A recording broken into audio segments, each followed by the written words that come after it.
the safeties. It's a very interesting position. Usually people don't talk about it very much, but you've been keeping tabs on it since you interviewed Jaquaski Tart one-on-one. Shout out that interview. That was the original. It was great. Anyway, Tart's back. He seems very confident. Let's go through the safeties real quick. Jimmy's going to make the team. Tart's going to make the team. What have you seen from Tart? And then we'll go through a couple backups and what you've seen from them. Yeah, I mean, so Jimmy Ward, I haven't been able to see this preseason, but it looks like he's had a stellar camp He's the same. He's good. overall. Yeah. Yeah, and he's been phenomenal in one-on-ones by all accounts. So he's been Jimmy Ward. Tart, I can't imagine Tart is actually fully healthy, honestly, at this moment. But I thought he looked pretty good.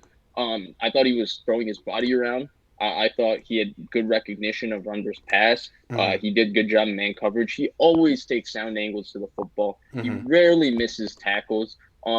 He's always consistently in the right spot in coverage. And I mean, I'm going to go back and watch the film, but to me, he looked like Jaquaski Tart minus a little bit of explosion, which I'm assuming or hoping comes back over the next few weeks.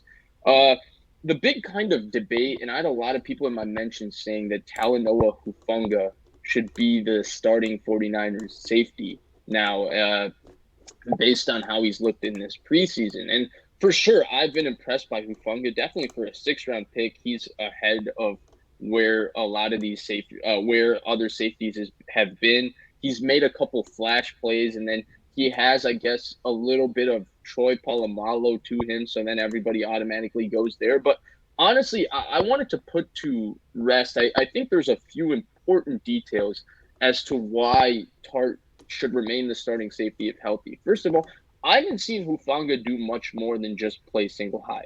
They won't put him in man-to-man coverage. Yeah, I have not seen him closer to the ball. I haven't seen him do much more. And then they had the one blitz where they took him out of single high and they blitzed him. It's important to note because the thing that makes Jimmy Ward and Jaquaski Tart unique compared to other safeties in the NFL is they can play split safety, they can play quarter half, they can both play quarters, they both can play single high, they both can play man on a lot of different people, including tight ends, backs, all kinds of players around the backfield. They can play hook zone, they can play curl flat, they can play every single positional requirement for a safety at a very highly. They're so good in man-to-man coverage. They do one-on-ones with the corners. Both of them do. And Tart does both. Ward exclusively with corners. And they win. Oh, they win. Yes. Not all of the time, but enough that it's like it would almost be boring for them to go against the tight ends every day. Right. Other than Kittle. And it's not. It goes beyond that. They rarely ever take bad angles to the football. They rarely miss tackles. They're always scheme sound with their run fits, them in coverage, all of that. When you look at all of those are things I don't know how you could answer those questions with Hufanga. He's played single high in a vanilla defense in preseason games. And sure, he's instinctive and he's got a quick trigger, like two things to be excited about. I compared him a little bit to Chris Borland after the last preseason game where he's not this hyper athletic guy and you see athletic limitations with him.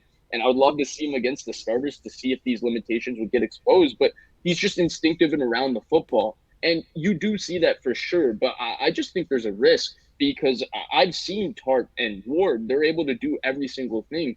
And we didn't see a lot of things, I think, done by Talanoa Hufanga in this. No, he's a fifth-round pick. You got to hide his weaknesses. He's not Troy Polamalu. He's got weaknesses, man-to-man coverage.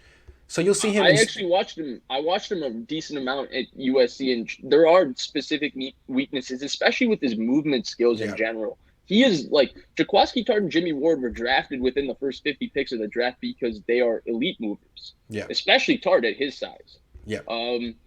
Talanoa Hufanga was a sixth-round pick for a reason. One was injury. The other reason was the fact that he runs a 4.65 40. He's not a special level athlete in terms of his hips and all of those type of things. True. Vince says, if Kittle and others never take to Lance, is it in the realm of possibility that they pull to Seattle and get those players out of town? Yes, of course. If those guys like dig their heels in and you know, but I don't think it's going to happen. But yeah, I mean, if it were to come to, that's what happened in Seattle. It seemed like a lot of the defense wasn't really into the team becoming an offensive team under Russell Wilson, and those malcontents were moved for the good of the team. But I don't think it shouldn't come to that. I don't think it's going to come to that. I don't think it's gonna be that. I I don't. don't think I it's gonna think be that. this is a way overreaction. And I did, if you don't mind, since we were talking about the safeties, I did want to It's like the sum up fourth. It's like Hufanga. the fourth fan that's been picking up on this though. It's very interesting. This little human dynamic thing here.